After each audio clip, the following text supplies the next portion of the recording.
Bonjour, bonjour. Aujourd'hui, une vidéo un peu spéciale.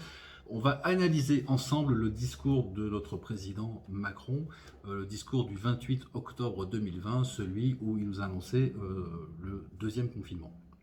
Alors, je te préviens tout de suite, si tu es tombé sur cette vidéo et que tu cherches une analyse politique, une vision politique, etc., ben, ça n'ira pas, laisse tomber, c'est pas du tout ce que je vais parler.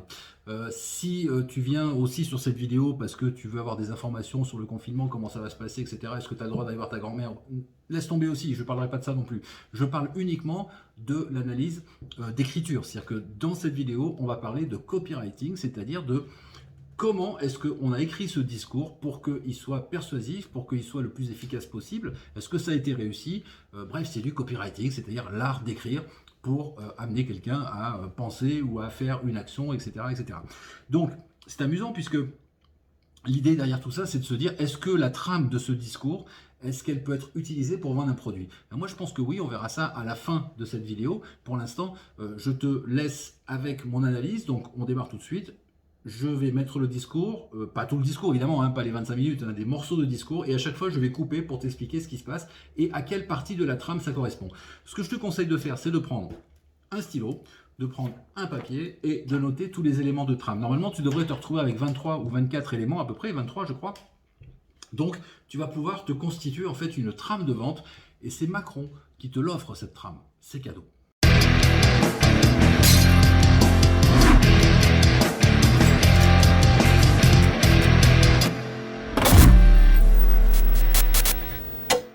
Version copywriting du discours du 28 octobre 2020, le président Macron qui nous annonce donc le confinement version 2. Alors ça commence comment? Ça commence par une figure d'autorité, de légitimité. Donc on va noter le premier élément de ce copywriting, de ce discours, c'est autorité, légitimité.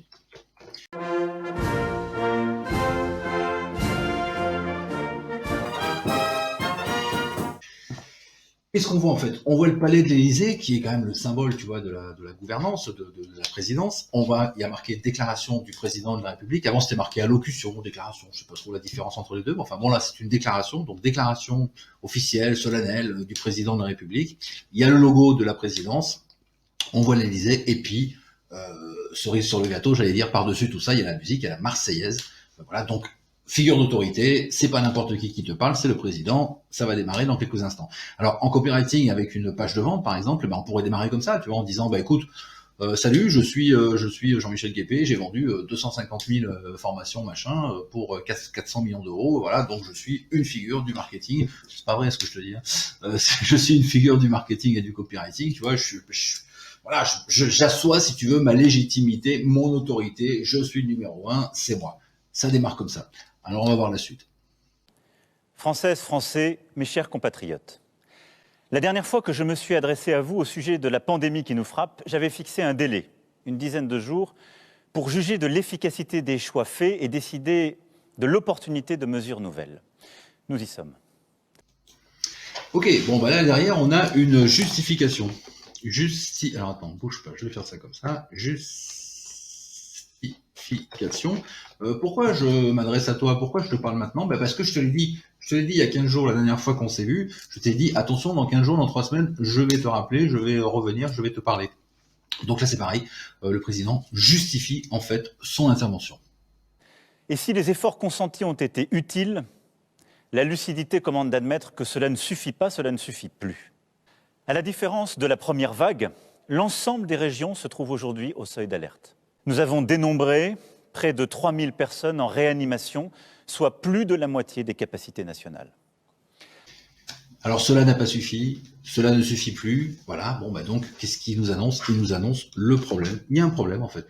C'est que si je te dis que je te recontactais pour te parler, c'est parce que je veux te faire part d'un nouveau problème. Il y a un problème avec ce virus. Et ensuite, juste après, on part sur ce qu'on appellerait en marketing des données relatives au marché, mais là on va dire que ce sont des données relatives au sujet, parce que bon, il ne s'agit pas de marché, il s'agit de sujet. Donc le président va nous dire, regarde, il y a 12 000 lits ceci, il y a 14 000 ceci, il y a 500 machins, enfin, tu vois, il va nous donner des chiffres, il va nous donner des diagrammes, il va nous expliquer des choses, ça sera marqué sur le côté sous forme de diagramme pour bien qu'on comprenne, il y aura du rouge, il y aura du vert, etc., ce sera relativement clair.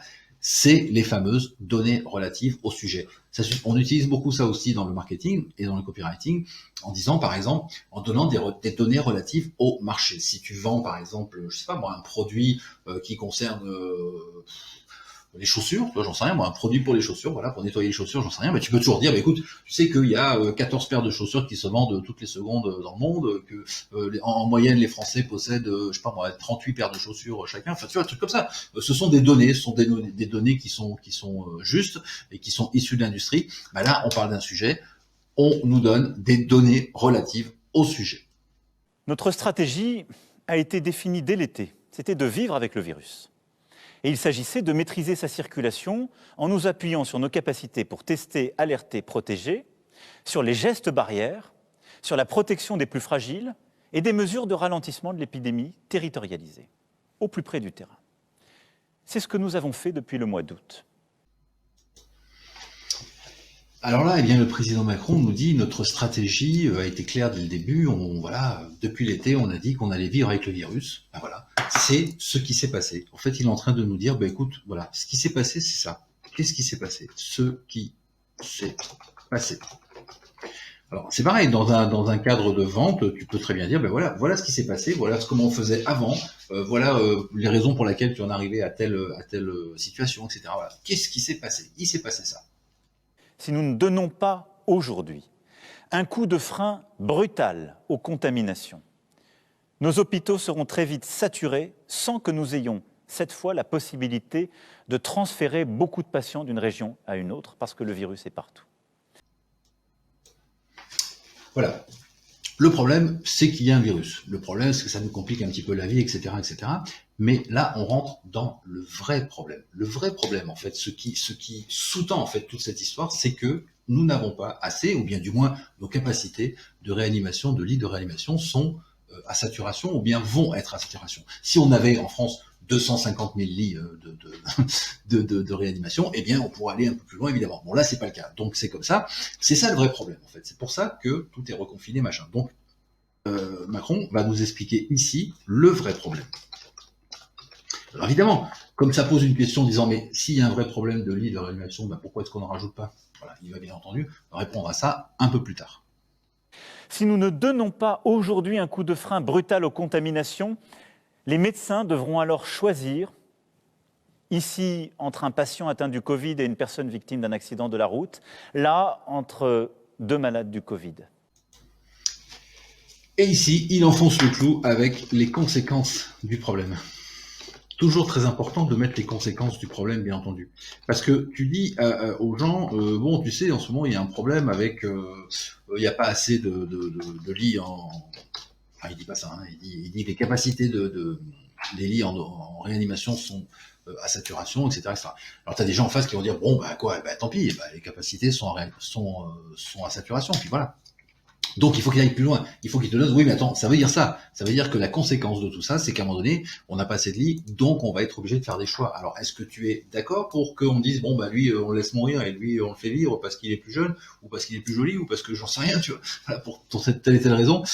Voilà les vraies conséquences du problème. Donc ça, c'est la conséquence du problème. C'est un élément super, super important en copywriting parce que si tu ne vas pas jusque-là, eh bien, ton client peut ne pas se sentir concerné. Il peut, par exemple, quelqu'un qui a peut-être un peu trop de poids, tu vois, qui est en obésité ou bien en surpoids, tout simplement.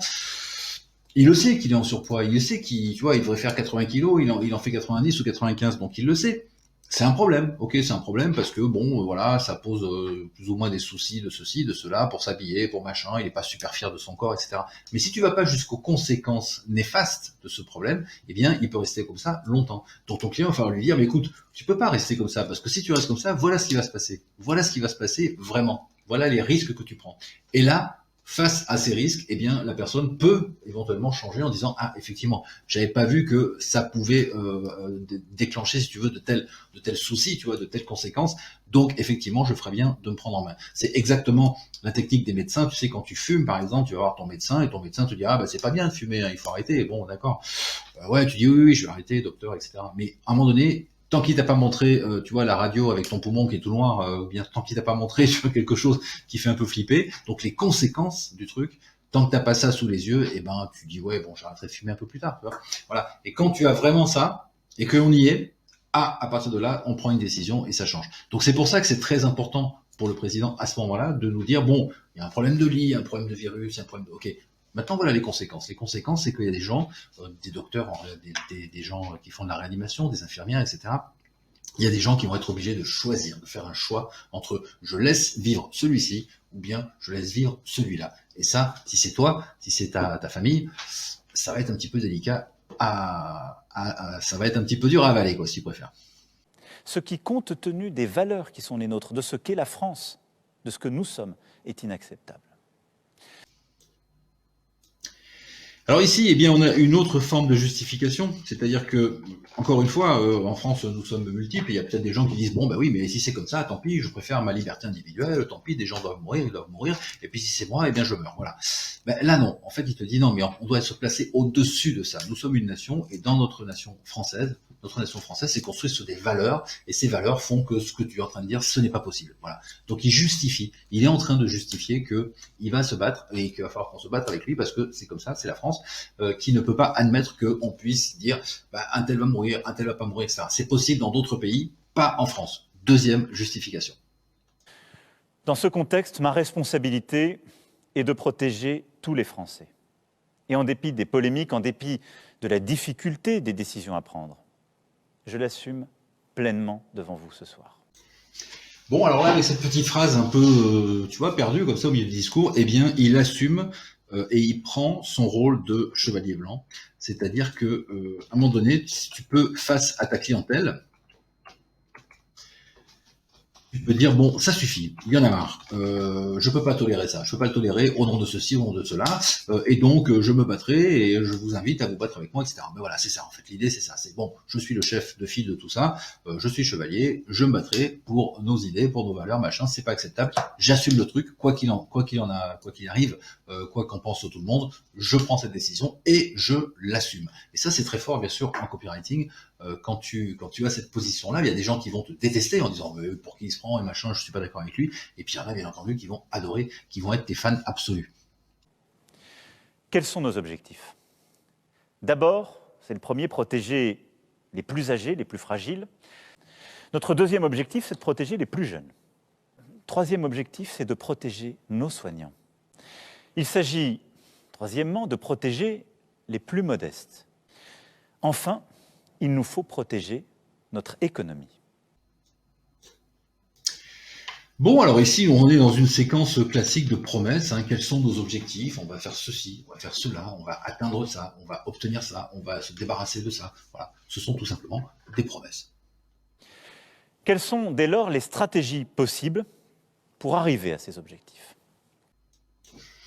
Bon, là, ça commence à être intéressant parce que c'est génial. On est vraiment dans un copywriting, tu vois. Je crois que le gars qui a écrit le discours, c'est vraiment un copywriter.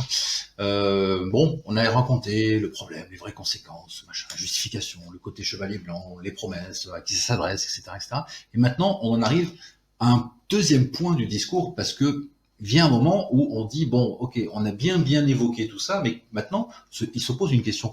Qu'est-ce qu'on peut faire? Imagine que tu sois en train de discuter avec le président en face comme ça, il va te dire voilà, ceci, cela, machin. Et peut-être que tu vas l'interrompre à un moment donné, tu vas l'interrompre en lui disant bon, ok, j'ai compris, ok, c'est grave, c'est machin, ok, qu'est-ce qu'on peut faire? Qu'est-ce qu'on fait concrètement? Moi, je ferais probablement ça, c'est-à-dire que toujours dans une discussion avec quelqu'un comme ça qui commence à se perdre un petit peu, tu vois, dans le discours préparatoire, à un moment donné, je vais le couper et je vais dire bon, allez, au fait, qu'est-ce qu'on fait? Et ben là c'est ça, tu vois, il sait que à ce moment-là tu es en train de te dire ça, tu es en train de bouillonner devant ta télé et tu dis bon alors ouais ok, on est confiné, on n'est pas confiné, qu'est-ce qu'on fait? Alors il dit qu'est-ce qu'on peut faire? Donc on pose la question, on pose une question ouverte. Qu'est-ce qu'on peut faire? Et là, évidemment, ça va être aussi, la suite, ça va être encore une fois du grand art. Nous pourrions, certains le préconisent, ne rien faire et assumer de laisser le virus circuler. Jamais la France n'adoptera cette stratégie. Jamais nous ne laisserons mourir des centaines de milliers de nos concitoyens. Ce ne sont pas nos valeurs. Une deuxième voie serait de confiner les seules personnes à risque. Et donc, confiner les seules personnes âgées est inefficace parce que le virus circulerait toujours trop vite et sous des formes graves dans le reste de la population. Nous pourrions également faire, en quelque sorte, le pari de tout miser sur la stratégie du tester, alerter, protéger. Nous avons aujourd'hui entre 40 et 50 000 contaminations quotidiennes dépistées, sans doute en réalité le double. Ce système n'est plus efficace. Quant à la piste de l'augmentation de nos capacités de réanimation, que certains évoquent comme une piste qui nous permettrait de ne pas prendre des mesures difficiles aujourd'hui. Je vais vous dire très clairement, nous sommes en train de le faire, mais là non plus, ça n'est pas une bonne réponse. Voilà. Qu'est-ce qu'on peut faire? Eh bien, nous pourrions ne rien faire. Nous pourrions augmenter nos capacités de réanimation. Nous pourrions augmenter notre capacité à tester, protéger, isoler, etc. Nous pourrions ceci, nous pourrions cela. Et en fait, de quoi s'agit-il? Il s'agit des fausses solutions. Parce que à chaque fois, on va te dire, enfin, il va te dire, on pourrait augmenter les lits de réanimation, mais ça suffira pas. Et puis de toute façon, c'est ce qu'on est en train de faire, mais c'est compliqué. Il faut il faut avoir du matériel, il faut former des gens. Ça peut pas se faire en 5 minutes. Et puis quoi? Si on avait 200 000 lits, tu accepterais qu'il y ait 200 000 personnes en réanimation en France, donc un taux de mortalité. Enfin, tu vois, ça va pas. Alors, il part à autre chose. On pourrait tout simplement ne rien faire, dire bon, ok, bah c'est comme ça, le virus, laissons. Bon. Bah non, c'est pas possible parce que ceci, parce que. Enfin, tu vois, il y a toujours, si tu veux, il y a toujours l'idée que toi t'es en train de te dire dans ta tête, mais il y a qu'à faire comme ça, il y a qu'à faire ça, tu vois. Et lui il dit oui, c'est vrai, t'as raison, on pourrait faire ça. Sauf que non, on peut pas. On peut pas parce que c'est pas possible. On peut pas parce que c'est compliqué. On peut pas parce que c'est trop cher. On peut pas parce que c'est pas éthique. On peut pas parce que ceci, parce que cela. Il y a toujours, on ne peut pas parce que quelque chose. Et ça, c'est ce qu'on appelle en copywriting les fausses solutions. C'est-à-dire que ton client qui a un problème ou qui veut quelque chose, qui aspire à quelque chose, eh bien, il cherche des solutions. Il se dit, tiens, est-ce que je pourrais pas faire comme ça? Est-ce que je pourrais pas faire ça? Oui, en fait, j'ai entendu dire qu'on pouvait faire comme ça. Et toi, tu as une solution qui est personnelle, différente. Donc, ton travail, c'est de montrer que tu connais bien ton marché et que tu connais bien ton cas, tu vois, la problématique. Et tu dis, mais écoute, tu es en train de penser à ça, mais je sais ce que tu te dis, tu es en train de penser à ça, mais non. Ne pense pas à ça, parce que c'est même pas la peine d'essayer, ça ne marche pas. Tu voudrais faire ça, oui, ça c'est une super solution, mais fais gaffe, c'est très très long, il y en a pour des années. Ah ok, je savais pas. Tu vois, à chaque fois, toi tu connais bien, tu es peut-être déjà passé par là, tu maîtrises parfaitement ton sujet, et donc t'expliques à ton client que oui, bien sûr qu'il peut le faire ça. Il peut choisir cette solution. Mais cette solution, elle est pas bonne. Et elle est pas bonne parce que voilà. Et donc là, tu es en train, bien entendu, de fermer toutes les portes. C'est-à-dire ton client se dit, bah tiens, je pourrais acheter ça. Bah non, tu peux pas parce que... Ah d'accord. Bon, bah alors je voudrais bien faire comme ça. Non, tu veux pas non plus parce que ça va être... voilà. Ok, tu veux pas le faire. Ah bon, alors qu'est-ce qu'il me reste? Bah qu'est-ce qu'il me reste? Ma solution, bien sûr. Quelle est donc aujourd'hui la bonne stratégie à retenir? Confiner les plus âgés, les plus vulnérables, tester, alerter, protéger, augmenter les lits de réanimation. Aucune de ces solutions n'est suffisante en l'état actuel. Il faut aller plus loin. Après avoir consulté les scientifiques, dialogué avec les forces politiques, économiques et sociales, après avoir échangé aussi avec tous nos partenaires européens et pesé le pour et le contre. Et ça ne va pas, il faut aller plus loin. Tu l'as vu, il a dit, il faut aller plus loin que ça. Et là, au lieu de te dire, ben voilà, comment est-ce qu'on va faire pour aller plus loin, il va te dire, il va te mettre un petit coup de preuve sociale. C'est-à-dire qu'il va te dire, attends, la solution que je vais te proposer là, celle que je suis en train de te présenter, je l'ai pas sortie du chapeau, je l'ai pas inventée, etc. Je me suis entouré, j'ai discuté avec les partenaires économiques, j'ai discuté avec les partenaires sociaux, j'ai discuté avec la majorité, j'ai discuté avec l'opposition, j'ai discuté avec les scientifiques, etc. Tu vois. Donc là, c'est le moment où, dans ta page de vente, toi, dans ton argumentaire de vente, eh bien, tu vas apporter de la preuve sociale, c'est-à-dire que la solution que je vais te proposer, je l'ai pas inventée comme ça. Je la propose parce que, regarde, machin l'utilise, parce que j'ai travaillé avec telle ou telle personne, parce qu'elle est issue de tel ou tel grand enseignement. Enfin, tu vois, il y a toujours moyen de rattacher, si tu veux, ta proposition à quelque chose de plus grand. C'est ce qu'il est en train de faire. Il rattache sa proposition à quelque chose de plus grand, de plus universel. Il n'y a pas que lui. Tout le monde a travaillé dans l'histoire et tout le monde a dit il faut faire comme ça. Donc, il applique ce qu'on lui a demandé. J'allais dire presque bêtement, tu vois, mais c'est un peu l'idée. J'ai décidé qu'il fallait retrouver, à partir de vendredi, le confinement qui a stoppé le virus. Bon, ben voilà, la solution, c'est ça, c'est le confinement. Voilà, le confinement. Donc, annonce de la solution. Alors, si toi, tu es dans une démarche de vente d'un produit, eh bien là, c'est le moment d'annoncer ton produit. Pas forcément ton produit, mais le concept de ton produit. Dire, ben écoute, moi, ce que je te propose, c'est une formation, qui va prendre en main le côté comme ça, et puis il y aura aussi du présentiel, et puis il y a ça, c'est de la vidéo. Voilà, tu commences à expliquer un petit peu ce qu'est ta solution, ce que toi, tu proposes. Tout le territoire national est concerné. avec des adaptations pour les seuls départements et territoires d'outre-mer. Les écoles resteront ouvertes, le travail pourra continuer, les EHPAD et les maisons de retraite pourront être visitées. Comme au printemps, vous pourrez sortir de chez vous uniquement pour travailler, vous rendre à un rendez-vous médical, pour porter assistance à un proche, pour faire vos courses essentielles ou prendre l'air à proximité de votre domicile. C'est donc le retour de l'attestation. Alors évidemment, maintenant que tu as donné ta solution aux gens, et regarde comme ça fonctionne, tu vois, c'est-à-dire que on savait qu'il allait nous annoncer un confinement, mais bon, on se demandait toujours s'il allait le faire ou pas. Et puis, alors, il a justifié, il a dit, bon, ben voilà, allez, hop, c'est un confinement. Alors attention, c'est pas un confinement comme le premier, c'est un autre confinement. Bon, voilà, on prend un coup de massue, ou bien alors on est content, ça dépend des gens, tu vois, et on dit, ok, bon, ben il y a un confinement. On pourrait couper la télé, tu vois, en disant, bon, ok, la télé, c'est bon, j'ai plus besoin d'avoir d'autres infos, je sais qu'on est confiné. Bah non, il faut savoir quand, pourquoi, comment, est-ce qu'il y a des règles, pas des règles, donc c'est ce qu'il est en train de détailler, tu vois. Eh bien, ça correspond au détail du produit. C'est-à-dire que là, ton client, tu lui as proposé sa solution, il a compris que les autres solutions sont pas bonnes pour lui, il prend celle-ci, ça l'intéresse, mais maintenant il veut plus de détails, c'est normal. Donc oui, mais comment ça se passe exactement? C'est là que tu vas détailler ton produit. Il y a par exemple, je sais pas moi, 3 modules en vidéo qui durent 25 minutes. Il y a aussi un audio de 45 minutes. Il y a aussi un rendez-vous préparatoire. Il y a un rendez-vous de suivi. Enfin, j'en sais rien. Moi, tu fais ton, tu vois, il y a ton produit en fait. Si tu parles de formation et de coaching, etc. Mais si tu as un produit physique, bah c'est pareil. Tu vas donner les caractéristiques. Voilà, c'est un stylo. Bah regarde, il est plaqué or comme ça. Il fait 15 cm. Il y a une mine au tungstène. Voilà, t'expliques en fait les caractéristiques et les avantages de ton stylo, de ton produit, etc., de ce que tu vas vendre. Bah là, c'est pareil. On est en train de nous détailler, en fait, les morceaux. Qu'est-ce que ça veut dire? On est confiné. Ben, ça veut dire ça. Voilà, ça concerne ça, mais pas l'école. On pourra machin, mais pas là. On pourrait faire les courses, mais qu'une heure. On pourra ceci, on pourra faire cela. Il va donner comme ça tout un petit panel de détails, tout en bien sûr laissant les choses un petit peu dans le flou aussi, parce que c'est pas son rôle à lui, évidemment.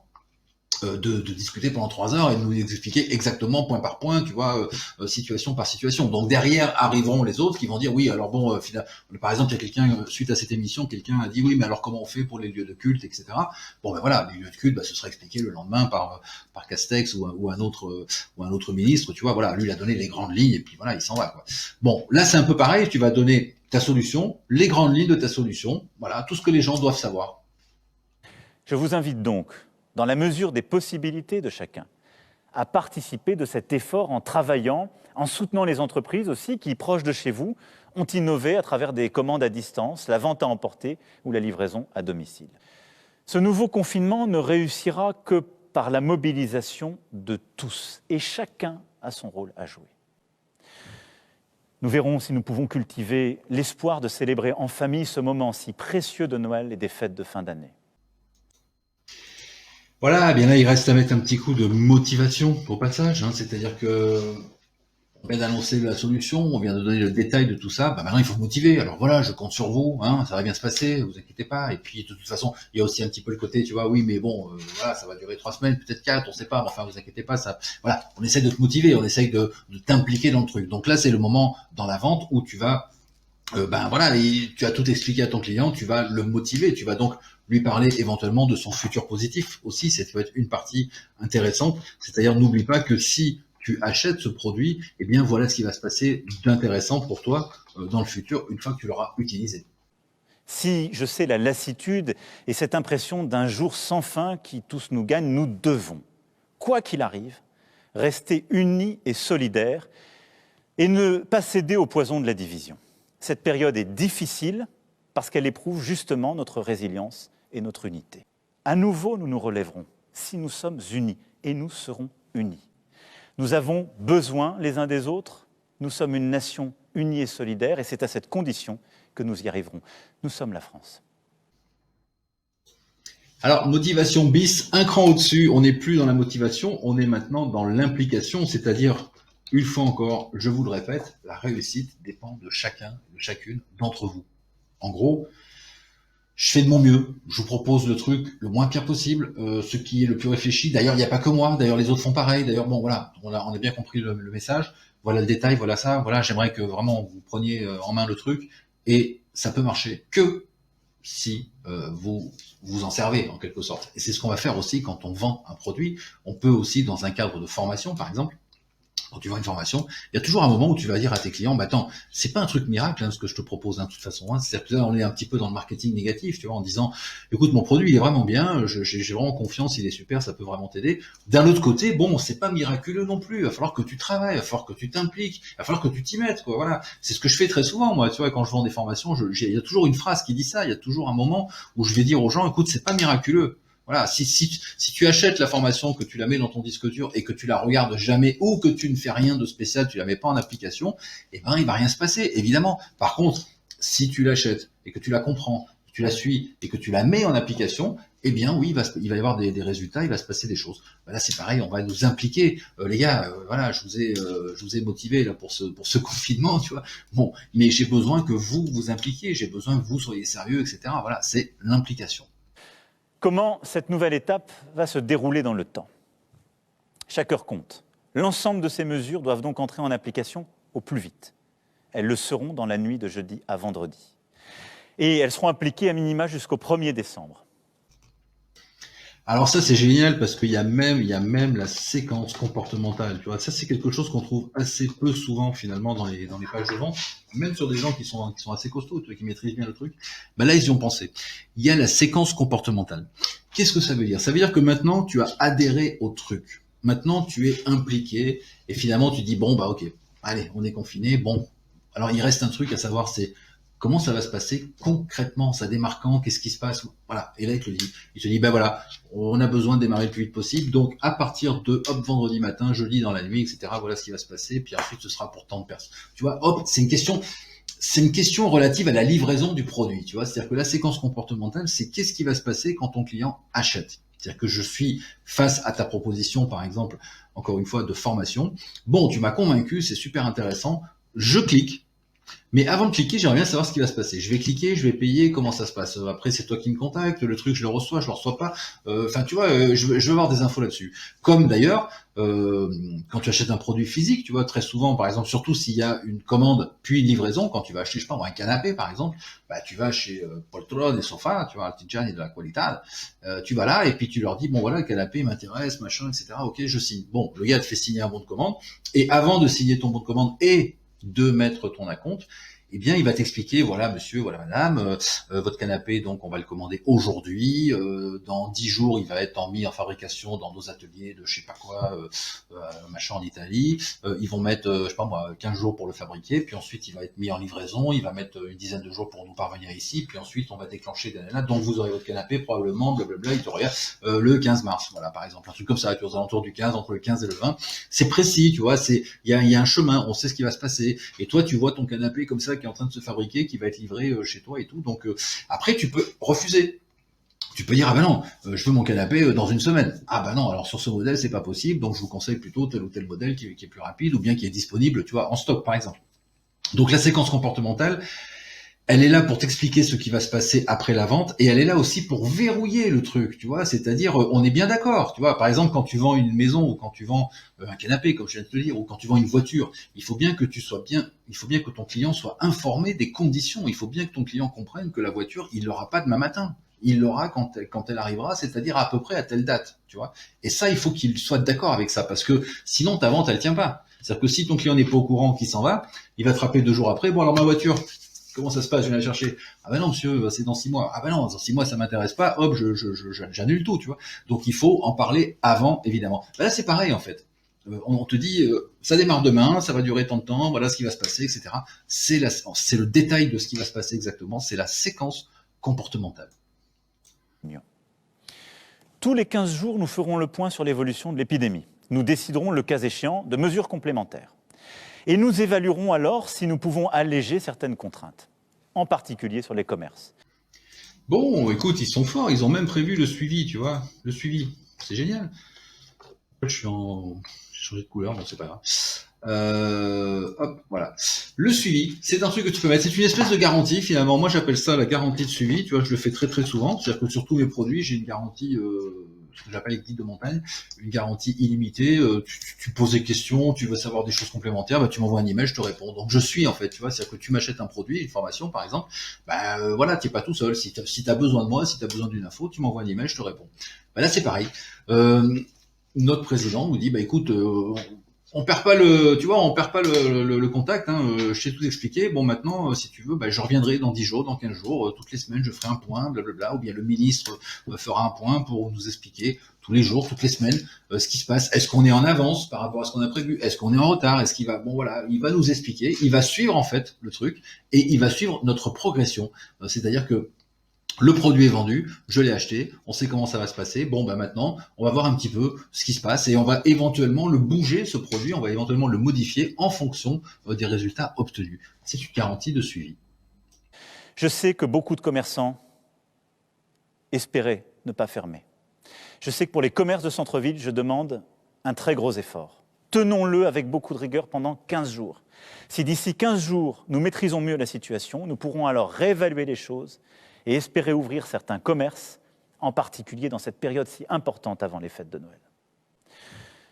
Nous verrons si nous pouvons cultiver l'espoir de célébrer en famille ce moment si précieux de Noël et des fêtes de fin d'année.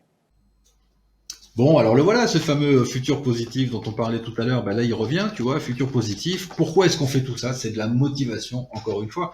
Pourquoi est-ce que je vous demande tout ça? Pourquoi c'est pas sain, c'est pas facile, mais on va le faire quand même. Pourquoi? Mais parce qu'on va passer des super fêtes de fin d'année. On va être ensemble à Noël, on va pouvoir aller chez mamie, lui offrir des cadeaux, machin, etc. Bon, bien sûr que certainement qu'à Noël, il va nous dire faites attention, mettez des masques et tout, parce que ce sera certainement pas réglé. Mais pour l'instant, on te fait j'allais dire miroiter, c'est pas la question, tu vois, mais on t'apporte en fait la justification encore une fois de tout ça. Pourquoi on fait ça? Parce que on veut passer Noël et les fêtes de fin d'année en famille, tranquille, entre nous, on se fait nos petits cadeaux, etc., etc. C'est sympa, on passe un bon moment, c'est cool. Voilà ce qu'il veut. Alors, c'est pas forcément cool pour tout le monde Noël d'ailleurs parce que tout le monde n'aime pas forcément ça, mais il y a aussi bien sûr le côté économique, c'est-à-dire que Noël c'est toujours un moment économiquement très fort dans la vie de n'importe quel pays et particulièrement dans le nôtre. Bon évidemment si on rate ça, les commerçants, enfin tu vois la TVA, le machin, ça va être un peu compliqué quoi. Donc bon, on va essayer de pas louper Noël. On sait pas si on arrivera, si on n'arrivera pas, mais en tout cas ça va nous apporter ce futur positif, cette vie rêvée, c'est-à-dire ce sera mieux quand on aura digéré un petit peu entre parenthèses le produit. Nous devons collectivement déployer beaucoup plus massivement l'application Tous Anti-Covid, qui sera un instrument de la sortie de cette phase de confinement. Alors, t'es peut-être pas convaincu du produit, alors je vais te donner un bonus. Voilà, ça c'est le bonus. Le bonus, c'est l'application, on va l'appeler comme ça, App Tous Anti-Covid, l'attaque. Peut-être même que tout ça c'est fait quasiment pour ça. Tu vois, c'est-à-dire que tu sais qu'il y a une première application qui a été lancée, qui n'a pas fonctionné, personne ne voulait la télécharger, et puis là ils l'ont remis à goût du jour, et puis ils ont dit bon voilà, ok, il va falloir la revoir un petit peu, et maintenant elle s'appelle Tous Anti-Covid. Cette application, elle est importante pour le gouvernement parce qu'elle permet effectivement de tracer, tu vois, de savoir où qu'est-ce qu'on tracer, pas dans le sens je t'espionne, tu vois, mais il y a un foyer de contamination à tel ou tel endroit, ce qu'on appelle un cluster. Bon ok, donc avec l'application, si tout le monde l'avait, si vraiment tout le monde l'avait, tu vois, on pourrait savoir que un tel a discuté avec un tel, qu'il a passé du temps avec lui, machin bidule, donc on peut voir, ok, lui il est à risque, lui il est pas à risque, c'est le principe même du truc, tu vois, tester, isoler, machin, etc. Bon voilà. Alors évidemment, ça s'appelait pas du tout aux Français au nom des sacro-saintes libertés individuelles, donc je le comprends, moi ça me plairait peut-être pas forcément non plus, mais toujours est-il que là on est en train de vous le vendre, c'est-à-dire qu'on nous a vendu le confinement et là on nous rajoute la petite couche de bonus. Ce bonus, je t'offre en même temps l'application Tous Anti-Covid et c'est grâce à ce bonus que ça va fonctionner. Voilà voilà le discours. Je ne sais pas s'il arrivera à le faire passer ce truc ou pas, ou si ça va être un nouveau flop, mais en tout cas là on est dans un truc bonus. Au niveau de la vente, qu'est-ce que ça donnerait? Ça donnerait en fait, je t'ai préparé un super produit, voilà, qui répond à tes besoins, etc. Je t'ai expliqué comment ça allait se passer, je te fais un suivi, tu verras, ça va être super, etc. Et je te rajoute un bonus qui est vraiment intéressant. Tu vois, il faut vraiment que ton bonus soit un. Il y a des gens qui achètent parfois des formations ou bien des produits, des offres de services, etc. pour avoir le bonus. Tu imagines, c'est ça qu'il faut arriver à faire. C'est-à-dire que le top du top, c'est quand tu as ton bonus qui est presque aussi, ou voire plus important, plus addictif, plus intéressant, plus waouh que ton produit lui-même, tu vois. Donc le bonus, c'est vraiment un élément très important à ne pas oublier dans ton offre. Et bien là, ils l'ont pas oublié, le bonus, c'est l'application Tous Anti-Covid. Si je sais la lassitude et cette impression d'un jour sans fin qui tous nous gagne, nous devons, quoi qu'il arrive, rester unis et solidaires et ne pas céder au poison de la division. Cette période est difficile parce qu'elle éprouve justement notre résilience et notre unité. Mais elle est un révélateur de ce que nous sommes, des femmes et des hommes qui sont liés les uns aux autres. Bon, là, on est clairement dans une séquence, tu n'es pas seul, tu vois, tu n'es pas seul. C'est-à-dire que euh, c'est quelque chose qu'on peut mettre d'ailleurs au début du processus de vente, dire à ton client, écoute, tu as ce problème, ok, mais t'es pas tout seul, tu sais, il y a beaucoup de gens, d'ailleurs c'est très fréquent parce que voilà, et pour que la personne, tu vois, se dise, ah ben voilà, je suis tombé dans une communauté, je suis tombé chez des gens qui ont le même problème que moi, donc c'est super. Ben là c'est un peu pareil. Alors évidemment c'est à un niveau national, donc c'est énorme, mais l'idée c'est de ça, c'est de dire bon, attends. On est les Français, on est tous ensemble, on va se bagarrer, on va se souder les coudes, là ou je ne sais quoi. On n'est pas seul, voilà, chaque personne n'est seule, tout le monde va le faire ça ensemble et on va gagner ensemble. Il y a le côté tu n'es pas seul, c'est-à-dire t'inquiète pas, on est plusieurs, on est ensemble, et le côté aussi, encore une nouvelle fois, pardon, chevalier, communauté, c'est-à-dire bon, ok, je me bagarre pas pour moi, je me bagarre pour quelque chose de plus grand que moi, qui est la communauté, la nation, etc. Donc des mots comme ça qui sont assez forts pour, bien sûr, encore une fois, que tu adhères au projet. À nouveau, nous nous relèverons si nous sommes unis, et nous serons unis. Nous avons besoin les uns des autres, nous sommes une nation unie et solidaire, et c'est à cette condition que nous y arriverons. Nous sommes la France. Je compte sur chacun d'entre vous. Je serai là, nous serons là, et nous y arriverons tous ensemble. Bon, et on finit par ce magnifique call to action, tu vois, appel à l'action, si tu préfères en français. Nous sommes la France, je compte sur vous, etc. Tu vois, voilà. Alors évidemment, là, on est dans une démarche, il n'y a pas grand-chose à vendre, hein. C'est-à-dire que pas dans le sens où vas-y clique et achète le truc, tu vois. Il y a pas de bouton d'achat, il n'y a pas de choses comme ça. Il y a simplement le fait de digérer l'information et puis d'adhérer en fait au projet de confinement point 2. Mais si nous étions sur un produit, si nous étions sur une offre, eh bien, c'est ici qu'on placerait notre call to action, c'est-à-dire, bon, écoute, en gros, tu vois, en gros, l'idée, c'est, je t'ai tout dit, j'ai tout lâché, j'ai été franc, j'ai été honnête avec toi, je t'ai tout dit, tu as toutes les informations, qu'est-ce que je peux faire de plus? Maintenant, c'est toi qui vois, c'est toi qui décides, c'est toi qui sens, c'est toi qui, voilà, fais ce que tu veux, fais ce que tu as à faire, il y a un bouton là en dessous, tu cliques, tu achètes le produit si ça te convient, et puis voilà, on se retrouve dans quelques instants, et puis voilà, tu vois, on finit toujours comme ça en fait, on finit toujours de cette façon. On peut ensuite, face au premier call to action, ajouter encore des choses, c'est-à-dire un témoignage par exemple, ou des témoignages, ou de la preuve sociale, ou bien un argument supplémentaire, tu vois, donc témoignage, preuve, argument, un argument qu'on avait gardé pour la fin, tu vois, ou bien aussi, pourquoi pas, réponse aux objections.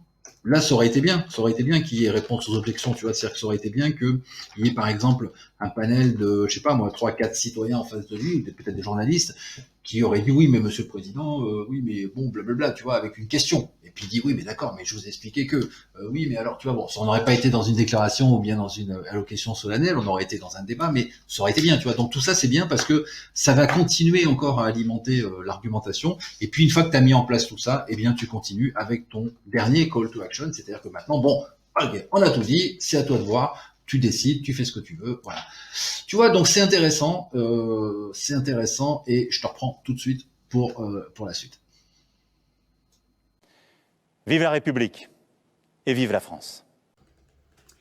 Voilà, j'espère que ça t'a plu, j'espère que tu es d'accord avec ce que j'ai dit, que ça t'a permis de récupérer tes éléments, j'espère que tu as pris ton stylo et ton papier et que tu as noté tous ces éléments. Donc tu te retrouves avec une trame maintenant. Bah, le défi, si tu veux, moi j'ai noté aussi, donc le défi, si ça t'amuse, c'est d'essayer de faire une page de vente, une vidéo de vente, un argumentaire de vente à partir de cette trame. Bien sûr, il faudra rajouter quelques éléments comme j'ai expliqué à la fin de la vidéo, mais on a quand même une trame qui se tient et je suis sûr qu'elle peut être très efficace pour vendre un produit. Voilà, c'était intéressant en tout cas de le faire. Si tu es intéressé par le copywriting, ce que je te conseille de faire aussi, c'est de dérouler en dessous de cette vidéo, il y a un descriptif, donc déroule le descriptif et tu verras, il y a des cadeaux, il y a des choses à récupérer, des bonus, il y a encore des trames, des choses comme ça, des explications, enfin bref, il y a pas mal d'éléments qui concernent le copywriting, tu peux les récupérer, c'est gratuit, c'est en dessous, c'est fait pour ça.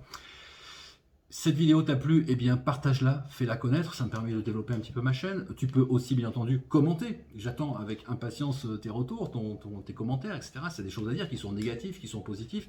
Tu peux liker la vidéo bien entendu, tu peux la disliker si tu préfères, et puis tu peux aussi en cliquant ici, là, ici, tu peux t'abonner à cette chaîne et tu actives bien entendu la cloche des notifications pour recevoir toutes les prochaines vidéos. Je te dis à bientôt, ciao.